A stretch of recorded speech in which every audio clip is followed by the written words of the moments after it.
Castle early and castle often. It's a funny but also helpful phrase to during your games. After 3 moves, white is a pawn in the center and developed a knight and bishop toward the center. What's next?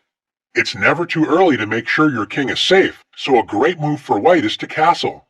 Remember, this is the one time you can move 2 pieces at once. You move your king 2 squares and then the rook moves next to your king, like this. Think of castling as building a house for your king. The king finds shelter behind 3 loyal pawns. So it isn't easy for your opponent to tear down your defenses. The other great thing about castling is it answers a question you might be wondering. How do I bring my rooks into the game? Castling allows your rook to move toward the center, where it can enter the action. If you were black in this position, what would your plan be? Castle early and castle often. How can black prepare castling? That's right. Let's move our knight into the action and control the center with knight f6.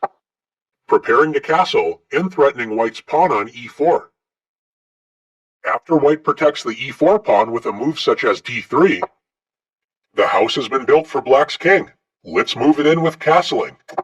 Both sides have safe kings thanks to castling, and each of the rooks used for castling are excited to enter the game in the center. Is castling really that important?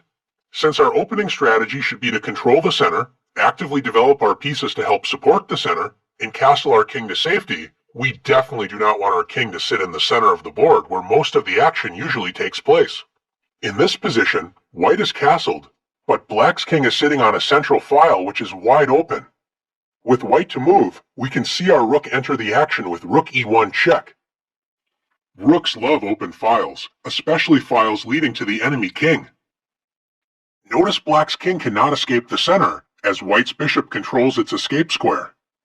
Black could block the check with the bishop, but white would simply capture that bishop, and once again black's king would be in check. Black's only other move is queen e7, blocking the check, but now black's queen is in danger. Since white has 2 attackers, the bishop and rook, and black only has 1 defender of the queen, the king, white can play rook takes e7 check, winning black's queen and checking black's king. Notice black's king cannot capture the rook, as then black's king would be in check. Black would love to castle the king to safety, but since you can't castle out of check, black has to settle for a move such as king d8. Notice black's rooks are not connected, so they cannot work together, and black is down an entire queen. Now that we learned how much rooks love castling as they can enter the action in the center, would you believe white has an even stronger way to take advantage of black's exposed king? Instead of winning the queen with the awesome rook check, we can actually checkmate black's king in the center of the board. How is this possible? Our path to victory begins with delivering a check with our most powerful piece, queen to e2 check. Once again, black's king cannot move as white's bishop prevents its escape, so after queen e7, using our queen as an attacker with the bishop as a helper, we can play queen takes e7. Checkmate. Capturing black's queen, attacking the king, and covering all of the escape squares. The bishop is the helper piece because it protects white's queen, meaning that black cannot capture the queen, so the game is over. Let's look at one last example together. Sometimes we do our best to castle early, and it just doesn't work out as planned. Don't worry, it happens to all of us. The most important thing is not to dwell on the past, but focus on what you can do now and build a better future.